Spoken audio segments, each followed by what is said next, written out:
రోట్లో దంచిన పచ్చళ్ళతో వేడివేడి అన్నం తింటే ఉంటుంది. చెప్తుంటేనే నోరు ఊరిపోతుంది, చూస్తుంటే మీకు కూడా నోరు ఊరుతుంది కదా.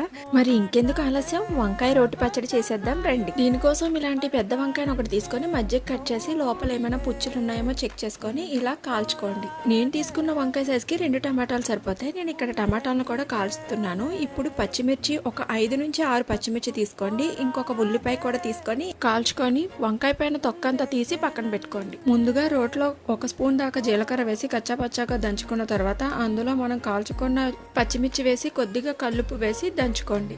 తర్వాత ఉల్లిపాయ టమాటాలు కూడా వేసి దంచుకొని నలిగిన తర్వాత వంకాయను కూడా వేసుకొని బాగా దంచుకోండి. ఇక ఆఖరికి 4 నుంచి 5 వెల్లుల్లి రెబ్బలు కూడా వేసి కచ్చాపచ్చాగా దంచుకొని కాస్త తాలింపు వేసి సర్వ్ చేసేయండి. దంచుతుంటేనే ఇంత మంచి వాసన వస్తుంది, తింటే ఇంకా మాటలు లేవు. ఈ వీడియో మీకు నచ్చినట్టయితే లైక్ చేయండి, షేర్ చేయండి. మరిన్ని ఇంట్రెస్టింగ్ వీడియోస్ కోసం సబ్స్క్రైబ్